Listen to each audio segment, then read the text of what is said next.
नूर मोहम्मद साहब, hit and run कानून के खिलाफ जब से कानून लागू किया गया है, रोज़ाना विरोध प्रदर्शन हो रहा है। तो आज आपने पैदल मार्च कर कामा से डीग के लिए पैदल मार्च किया, वहां कलेक्टर के लिए आपने ज्ञापन सौंपा। क्या कहेंगे, क्या आश्वासन दिया गया?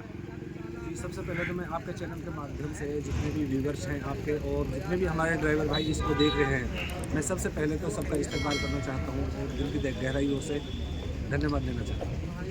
और जो कलेक्टर साहब के पास हम पैदल यात्रा करके कामा से डीग तक गए, तो हमें कलेक्टर महोदय ने ये आश्वासन दिया कि मैं आपकी मांगों को लेकर और इस काले कानून के विरोध में सरकार तक इनको पहुँचाने का काम करूँगा और जहाँ तक हो सकेगा मैं आपकी जितनी हेल्प करने की कोशिश करूँगा। अच्छा, तो क्या कहेंगे आप, इस तरह से विरोध प्रदर्शन करने से सरकार एक कानून वापस ले पाएगी? बिल्कुल लेगी, क्योंकि जो देश की अर्थव्यवस्था है वो हमारे ही कंधों पे टकी हुई है। अच्छा, एडी से लेकर चोटी तक जितना भी हमें ज़रूरत का सामान है वो हमारे ड्राइवर समाज ही पहुंचाता है। पूरे देश की अर्थव्यवस्था को संभाले हुए थी हमारे जो ड्राइवर है। देश की सड़कें तो हैं, बाकी सड़कों पे चलने वाले हम ही बंदे हैं। जो जैसे हमारे शरीर के अंदर नसें होती हैं, नसों के अंदर जो ब्लड घूमता है ना, वो ब्लड हम ड्राइवर हैं। अच्छा, तो अगर हम रुक गए तो समझो, अगर ब्लड रुक गया शरीर के अंदर से तो फिर शरीर का क्या हाल हो। तो वही सिस्टम है, अगर ड्राइवर समाज रुक गया ना तो देश की बहुत बड़ा नुकसान होगा। अच्छा। तो इसमें हमारे देश की अर्थव्यवस्था है जो गड़बड़ा जाएगी। तो इसमें सरकार खुद जिम्मेदार होगी, ना कि हमारा ड्राइवर समाज। सरकार ने आश्वासन दिया है कि कानून वापस ले लिया जाएगा। जुमला है, अच्छा, ये एक झूठा जुमला है और हमारे ड्राइवर समाज को एक बहकाया जा रहा है, क्योंकि ना तो अभी तक वो वापस हुआ है। अगर ये वापस हुआ है तो हमारे प्रधानमंत्री जी या हमारे परिवहन मंत्री नितिन गडकरी जी या हमारे अमित शाह जी ऑन कैमरा आके हमको इसको सूचित करें कि ये काला कानून वापस कर दिया गया है, तो हम बिल्कुल। सरकार का कहना है कि ये कानून लागू होने से सड़क हादसा, जो सड़क दुर्घटना होती हैं, उनमें कमियां आएंगी, ज़्यादा नहीं हो पाएंगे। जी, कानून बनना चाहिए और बहुत बढ़िया है कि नया कानून बने, लेकिन इस तरह से हादसा नहीं रुकेगा। जो हमारे प्रधानमंत्री, परिवहन मंत्री ये जो चाहते हैं कि इस तरीके कानून बनाने से हादसा रुक जाएगा, इस तरीके से हादसा नहीं रुकेगा।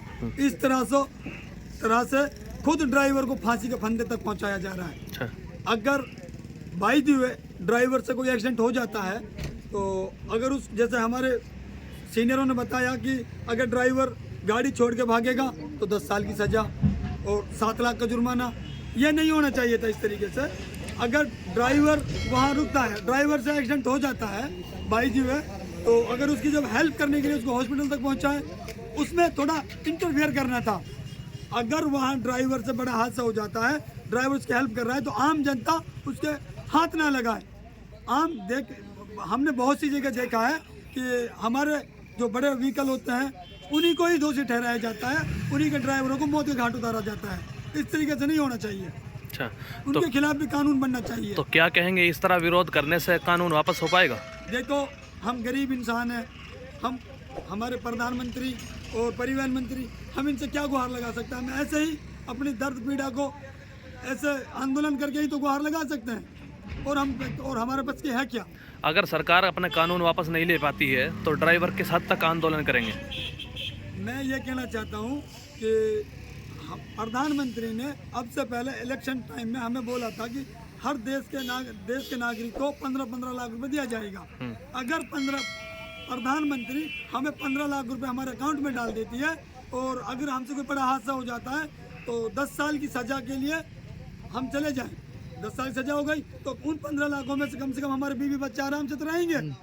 और अगर जुर्माना लगता है 7 लाख का, तो हम उनमें से निकाल के उनको वापस कर देंगे, भाई ये तुम्हारा जुर्माना है, 15 लाख वापस कर दो, जुर्माना लगा दो, कोई बड़ी बात नहीं है। अगर इसी तरीके से जैसे 15 लाख का जुमला दिया है, अगर इसी तरीके से जुमलाबाजी चलती रही, अभी हमारे ड्राइवर को गुमराह किया हुआ है कि यह काला कानून आगे के लिए बढ़ा दिया गया है। ऐसा नहीं है।